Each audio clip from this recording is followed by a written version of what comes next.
What's going on? Welcome to Asian Cosell. So I got one by Jason Whitlock, and yet CBS hires Dawn Staley to slander Caitlin Clark. So here we go. Let's get into this video right now. There's a couple interesting things here. She did an interview with Van Lathan and someone else over at the Ringer, and she talked about how she questioned God or the losing to Iowa in the Final Four semifinals made her question God. Let's play that clip. The title of the book, Uncommon Favor, did that come from that interview and you talking with Holly Rowe, or was that always a personal mantra of yours? I use that phrase when I can't explain what just happened. Because we lost the year before we won the championship. We lost to Iowa in the semifinals. And then that one hurt me really bad. Like it really, the failures hurt more than the victories. Is that the toughest loss of your career? Career? Of your coaching career? Yeah. That loss to Iowa, because that was the Caitlin Clark Yeah. team. That's the toughest loss? Yeah. Yes. Why was that so hard? Not for me, for my players. For your players. Like, we had a great team. We had a great team. They did all the right things. Great people, great competitors. So I wanted them to win. I wanted them to go off, with a bang. And when that didn't happen, they were hurt, and that hurt me. Like, that hurt me to my core. Now, it didn't hurt me enough to didn't think there was a God. But I did question, hey, why? I need to know why. I need to know why. But the answer to the why happened a year later. I can show you better than I can tell you. Right. So God left me on the why, and then followed it up, and I had no words besides it's an uncommon favor. I think it was an uncommon humbling, and I think she's being slightly dishonest here. She can't be fully dishonest. She saw the original Iowa versus South Carolina game as a race war that she lost. These evil white people that are getting all this hype and all this attention, Caitlin Clark, and God's going to show the world that it's Black women that dominate college basketball, and we deserve all the hype and praise. I don't think she can be completely honest here. She lost a race war, and it still bothers her, and she still can't understand why she lost that race war. Steve, your thoughts? Before we go into Steve, I was like thinking the same thing. Like, okay, I lost to Caitlin Clark and all of Iowa. I guess she thinks majority of white folks live in Iowa. Okay, whatever. And then I lose faith in God and all that. And then, but when we won, we did it. But she's not going to straight out say it. But she's like, I won this war. But Dawn Staley, she's woke as hell too. But let's hear Steve's point of view. It's just the perpetual victimhood of these people. It's old. It's, for lack of a better term, it's fatiguing. And Black fatigue. It continues. If I'm not mistaken, I'm making an assumption. South Carolina probably has more parade All-Americans or top 100 players on their roster than Iowa, right? Let's say that assumption is true. Miss Coach Staley, you should not question God. You should question your own coaching ability if that is the case. And if you lost to an inferior team, which Iowa seems to be, then maybe don't look at the man upstairs. As Michael Jackson would say, look at the woman in the mirror. Yeah. No question. South Carolina is a factory for great players, and they had far more talent. And Dawn Staley, again, I watched every drip of that, could see it come. No adjustments, can't really coach, and wins with talent. And she got blown up on the bench by Lisa Bluter, who she tried to play the race card on leading up to that game. And again, that's why she got humbled and embarrassed. And probably Dawn Staley's most talented team ended up not winning the national championship because Dawn Staley's bigoted, and God wanted to show her the penalty for her bigotry. And again, I can't speak for God, and God had nothing to do with it. And let's not forget, they lost to UConn. But for some reason, she's not playing that race card, huh? Because Paige Becker beat her, but she's not saying anything about that. Wonder why? Because why? Paige Becker. She said the right things. But according to Iowa Caitlin Clark, yeah. All right. I apologize for saying that. I just don't like Dawn Staley, and so I've gone a little too far. I apologize. TJ, your thoughts? Yeah, I mean, that was when things were just starting for Caitlin Clark in a big way. Yeah. That was her junior year. Yeah. And so I think I watched part of that game or whatever. I think you told me they didn't double Caitlin Clark that whole game. No. They didn't run people at her. She ran around, shot threes all day, and they left. Okay, left her up. So as it relates to her losing faith in God over a basketball game, what sort of existence are you in here? You've built your life. How many national champions did she? 3. Okay. And you lost to a team in whatever it was, Elite Eight or whatever it was. That was a Final Four, semifinal. There you go. Okay. You lose in the Final Four with a good team and suddenly you don't believe in God? What? Yeah, I wouldn't say her argument wouldn't be she didn't believe. She just questioned, because again, she saw this, and this is her religious belief is that there's a big racial conflict going on. She doesn't believe there's a good versus evil conflict going on. She thinks there's a racial conflict, and she wrapped her team and herself in this racial conflict. She thinks Team Black is better than Team White, and that Team Black was going to prevail. And so her whole understanding of religious faith just got blown up. So she thought this was the 1980 Olympics. This was us versus Russia, and we had to. I would go. She thought it was. I don't know.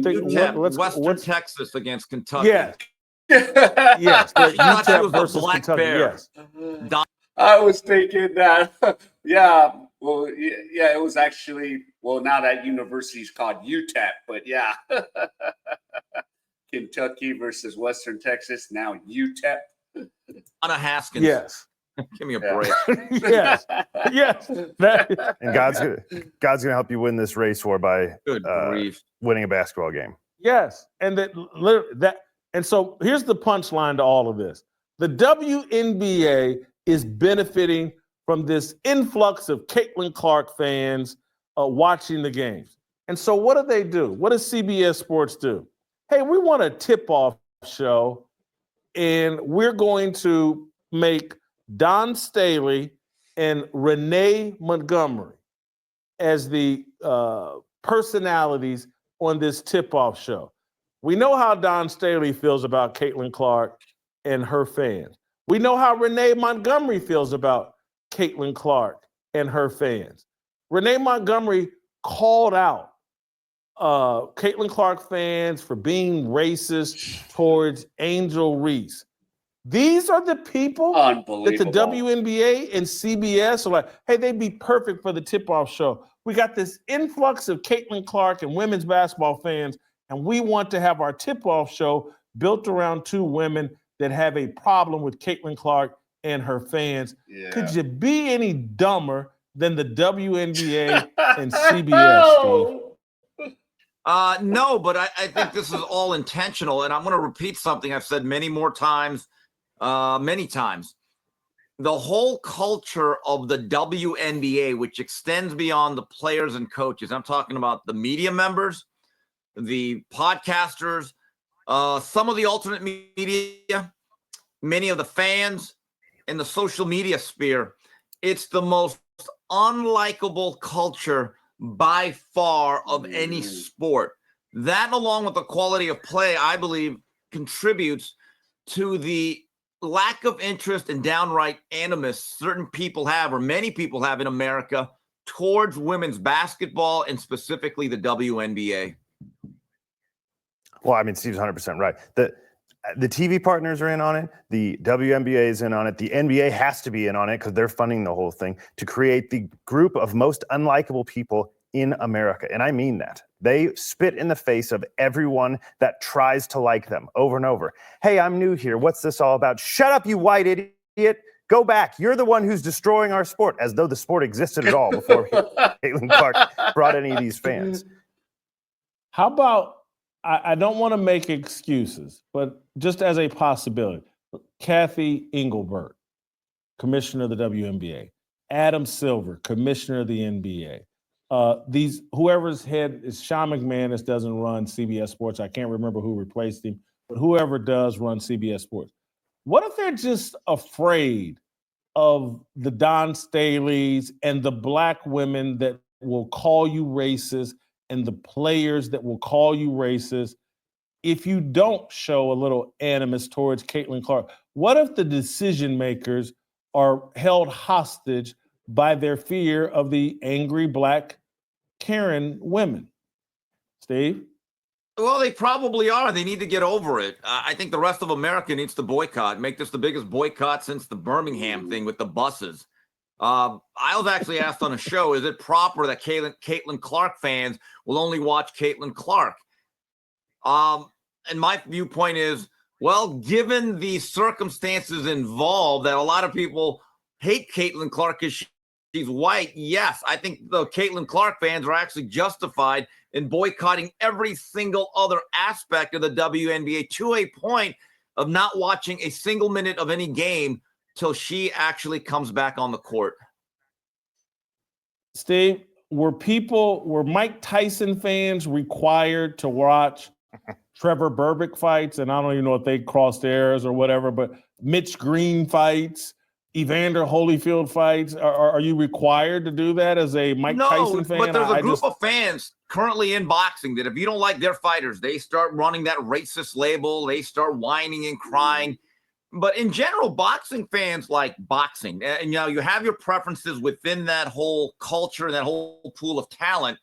But I have noticed, and I've been labeled certain things just for telling the truth. But if you don't like a certain group of fighters, they start to label this. So I've seen this before. This is nothing new or completely that it only exists in the WNBA. It's not exclusive towards it. Yeah, the WNBA. Now, if Caitlin Clark was to leave and then someone wanted to fund her own league, everybody else would go there. The W would have no viewers. People think they're like, oh, this is so great, And of course, I haven't returned. I kind of somewhat watch the game because I just, keeping stats on, Caitlin Clark, Paige Beckers. But the truth of the matter is, I ain't going to be watching or broadcasting the game till she's back, even if we're starting in about an hour for the game. Yeah, it's going to be just one of those things. If Clark's out, I'm out. Even if, I do watch maybe like Paige Beckers because I'm trying to do the comparison game, which is still going to be fan base Caitlin Clark. So, yeah.